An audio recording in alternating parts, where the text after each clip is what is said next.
नमस्कार दोस्तों, आज की वीडियो में हम देखेंगे हमारा हिंदी पद्य। तुमको पता होगा दोस्तों कि ऋतु हमेशा क्या होते हैं, आते जाते रहते हैं। कभी ठंड आती है, कभी बारिश, कभी धूप। मतलब ये ऋतु क्या होते हैं, आते जाते रहते हैं, मतलब एक के बाद एक ऐसा। तो हम हमारा जीवन क्या करते हैं, उसी तरह परिवर्तन करते जाते हैं। जैसे ठंड आने के बाद में हम क्या करते हैं, मतलब अच्छे अच्छे पकवान वगैरह, मतलब कोई लोग अच्छे अच्छे पकवान वगैरह कर कर क्या करते हैं, खाते हैं। मतलब जो ठंड में उपयोगी आने वाले जो वस्तुओं का वो क्या करते हैं, उपभोग लेते हैं। जिस तरह बारिश में भी क्या करते हैं, हम अलग अलग मतलब जो व्यंजन है, मतलब अच्छे अच्छे रुचिकर ऐसे व्यंजन हम क्या करते हैं, बनाकर खाते हैं।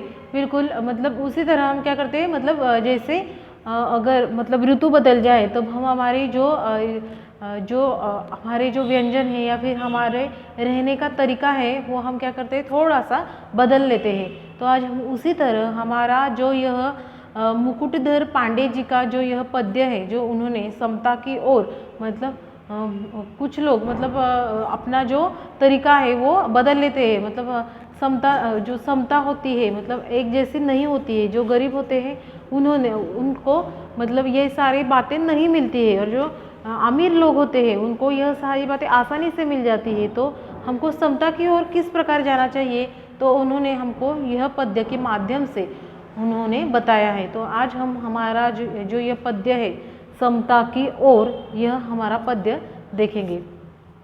तो मुकुटधर पांडे यह इस पद्य के कवि है। उनका जन्म 1895 बिलासपुर छत्तीसगढ़ में हुआ। उनकी मृत्यु 1999।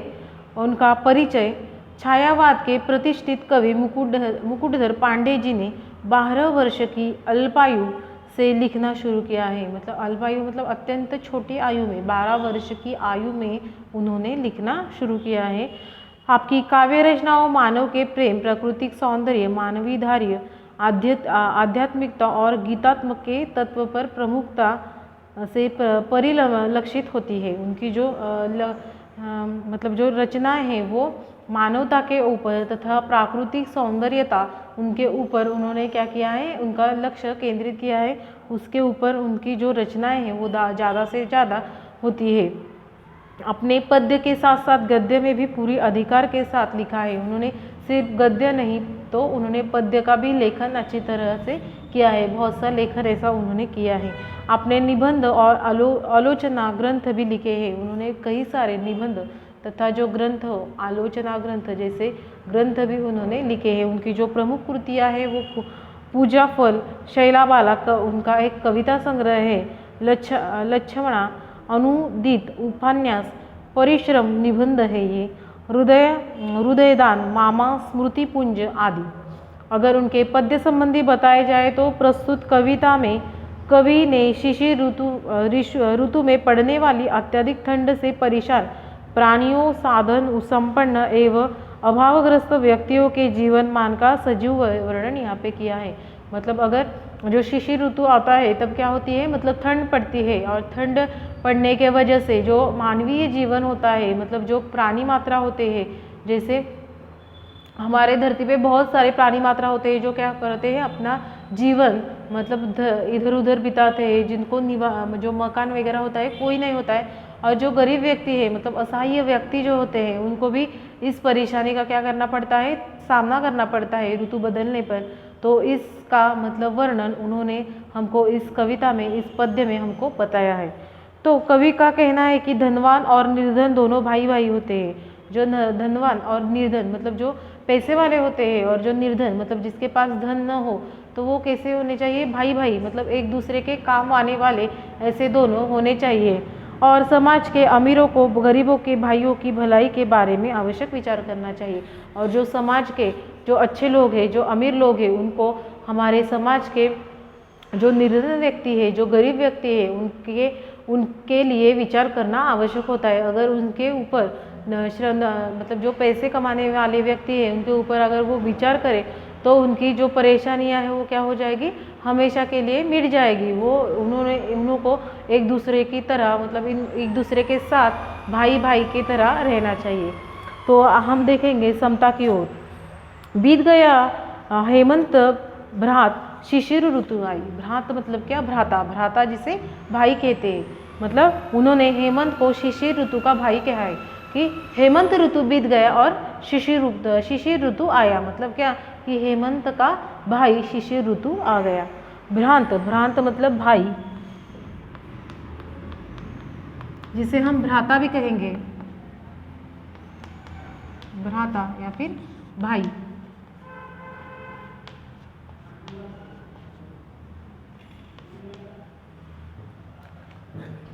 बीत गया हेमंत भ्रांत, शिशिर ऋतु आई, प्रकृति हुई द्युतहीन, अवनी में कुंजल टीका है छाई। प्रकृति, जो हमारी प्रकृति हो, ये क्या हो गई, चमक रहित हो गई, और जो हमारी मतलब धरती है उस पर कुंजल टीका मतलब धुंधली का, धुंधल ऐसा जो मतलब जो उसका वातावरण है वो कैसा होगा, धुंधली का हो गया है।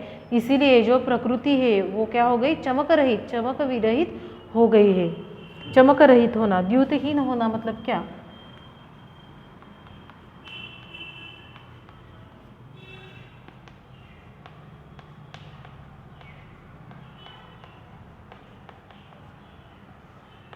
चमक रहित होना। कुंजल टीका मतलब धुंध, कुंज टीका मतलब धुंध, धुंधला सा ऐसा। कुंजल टीका है साई, सारी पृथ्वी पर क्या होगी, कुंजल टीका छाई हुई है।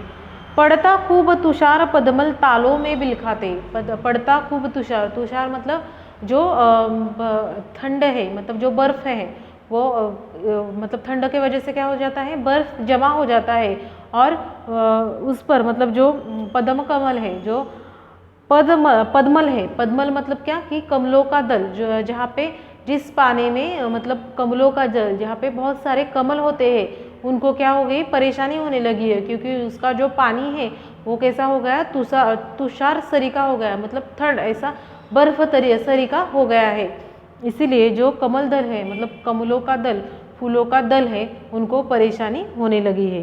बिलखाते हैं मतलब क्या, कष्ट में आते हैं। अगर फूल मतलब ठंडी की वजह से क्या हो जाते हैं, बिलखाते हैं, कष्ट में आते हैं, कष्ट पाना। तुषार मतलब बर्फ, बर्फ सरिका, और पद्मल मतलब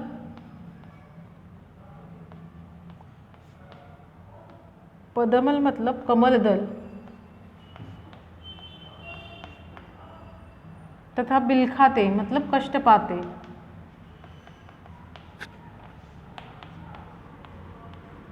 कष्ट पाना, पद्मल क्या करते हैं, कष्ट पाते हैं ठंड के वजह से। और फिर अन्यायी लपके दंडों से यथा लोग दुख पाते, और जो अन्यायी लोग हैं, जिस तरह मतलब अन्यायी लोगों के वजह से, अन्यायी राजा के वजह से जो लोग होते हैं वो क्या करते हैं, दुख पाते हैं।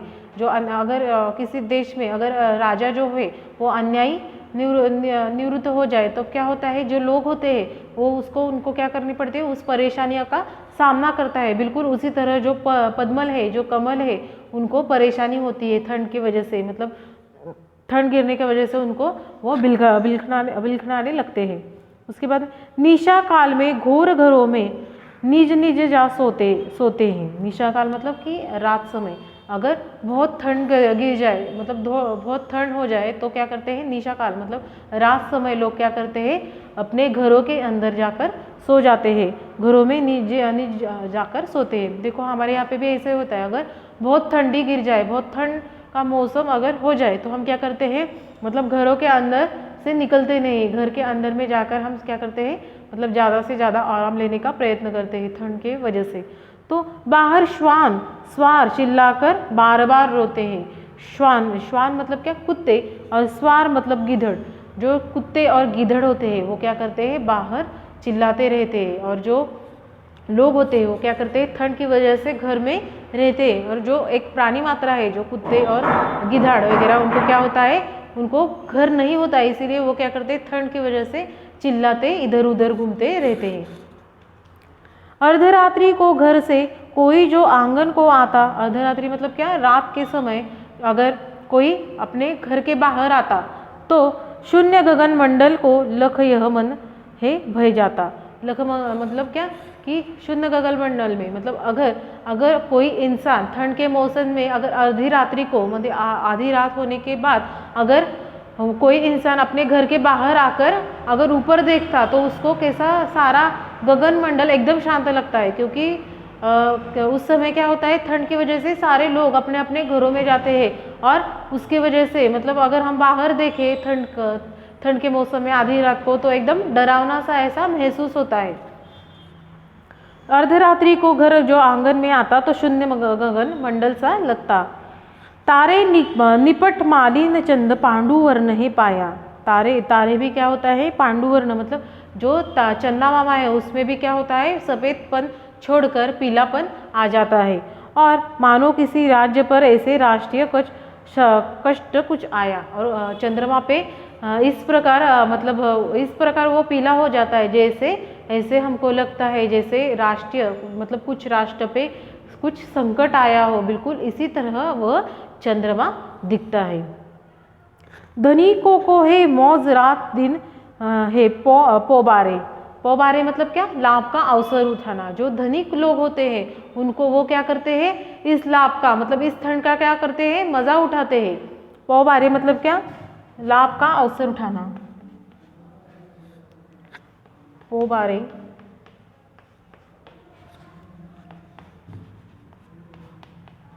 लाभ का अवसर उठाना।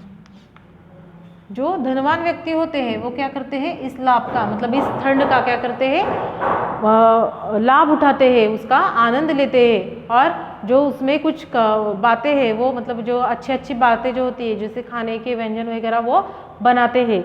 जैसे दिन दरिद्र के मत्थे ही पड़े शिशिर दुख सारे। मतलब अगर जो दिन दरिद्र है, मतलब जो गरीब लोग हैं, जिसके मत्थे पे मतलब उसके सिर पे हमेशा क्या होती है, गरीबी ही होती है, उसको मतलब ये सारे लाभ जो है वो शिशिर हो या फिर कौन सा भी ऋतु हो, उनको यह सारे लाभ उठाने नहीं आते। वे खाते हैं हलवा पूड़ी दूध मलाई ताज़ी। वो जो अमीर लोग हैं वो क्या करते हैं, अच्छे व्यंजन बनाकर खाते हैं, जैसे हलवा पूड़ी और दूध मलाई ताज़ी, मतलब ताज़ी मलाई यह ऋतु में खाते हैं। तुमको पता होगा ठंड में अगर हम अच्छे पकवान बनाकर खाए तो हमको क्या करते हैं, वह पकवान हमारे मतलब हमारे लिए अच्छे होते हैं, क्योंकि ठंड में वह अच्छी तरह मतलब हमको भा जाते हैं, मतलब खाने में हमको उसका जो पचन है वो अच्छे से हो जाता है, इसीलिए ठंड में अच्छे पकवान बहुत से लोग बनाकर खाते हैं। तो वे खाते हलवा पूड़ी और दूध मलाई ताज़ी, इन्हें नहीं मिलती पर सूखी रोटी और न भाजी। और जो गरीब लोग हैं उनको मतलब जो सादी सी सूखी रोटी वगैरह होती है, भाजी होती है, वो भी सादी नहीं मिलती। और जो अमीर लोग हैं वो क्या करते हैं, उसको भी अच्छे से मतलब अच्छा पकवान कर वह व्यंजन बनाकर वह खाते हैं। वे सुख से रंगीन कीमती ओढ़े शाल दुशाले। और जो अमीर लोग होते हैं वो क्या करते हैं, सुख से अच्छी तरह जो शाले वगैरह होता है, जो उनके पास अच्छे जो बातें होती है वो क्या करते हैं, ओढ़ लेते हैं अपने आंगों पे, और उन्हें कपटी बदनों में गिरते नित न पाले। उनकी कपटी मतलब क्या, कांपते बदनों में। जो गरीब व्यक्ति होते हैं उनके पास मतलब अच्छे कपड़े भी नहीं होते, इसीलिए उनको उनके बदन मतलब ठंड से क्या होते हैं, कांपते रहते हैं। पाले मतलब क्या, पाला वर्ष की सूक्ष्मकण। पाले मतलब कि एक पाला जो होता है उसकी सूक्ष्मकण उनके पास मतलब जो छोटा सा सूक्ष्मकण भी नहीं होता पालों का। और जो अमीर लोग हैं वो क्या करते हैं, अच्छे कपड़े पहनकर, अच्छे स्वेटर वगैरह पहनकर वो क्या करते हैं, अच्छे मतलब रहते हैं। वे सुख साधन से पूरी सुघर घरों के वासी। सूर्य पूरत मतलब परिपूर्ण, और सुघर मतलब सुंदर।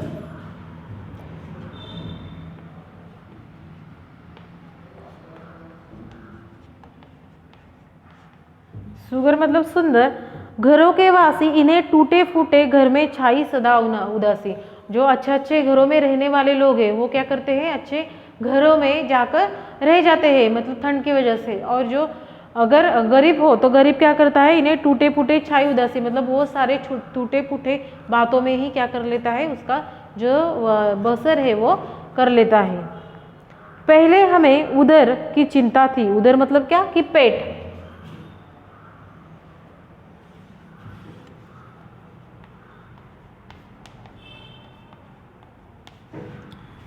हमें उधर की चिंता थी।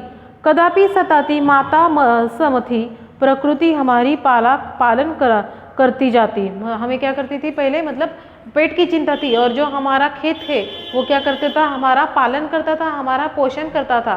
परंतु अब क्या होने लगा है, मतलब हमको यह चिंता सताने लगी है। हमको भाई का करना उपकार नहीं क्या होगा, भाई पर भाई का कुछ अधिकार क्या ना होगा। मतलब कवि कह रहे हैं कि हमको क्या करना चाहिए, जो मतलब श्रीमंत वर्ग है, मतलब जो पैसे वाला धनवान वर्ग है, उन्होंने क्या करना चाहिए, गरीबों की सहायता करनी चाहिए। अगर वह गरीबों की सहायता करेंगे तो क्या होगा, भाई को एक भाई की सहायता मिली, मतलब अमीरों को गरीबों की सहायता मिली। इस प्रकार दोनों अच्छे तरीके से रह सकते हैं, दोनों अपना गुजारा वह कर सकते हैं। क्योंकि अमीरों के पास बहुत सारा धन होता है, थोड़ा सा धन अगर गरीबों को दे, थोड़ी सी मदद अगर वह गरीबों को करे तो उससे कुछ भी फर्क नहीं गिरने वाला, वह गरीब भी अच्छी तरीके से अपना जीवन बिता सकता है। बिल्कुल इसी तरह उन्होंने समता की ओर, मतलब हम किस प्रकार, मतलब सारी जो बातें हैं वो समता की ओर, मतलब गरीब और अमीर इन दोनों में समता रखकर हम कर सकते हैं। यह उन्होंने हमारे जो यह पद्य है वहाँ में उसमें हमको बताया है मुकुटधर पांडे जी ने। तो इस प्रकार हमने किस प्रकार समता की ओर जाना है हमको, मतलब यह पाठ में हमको समझा, हमने देखा हमारा यह पद्य। धन्यवाद।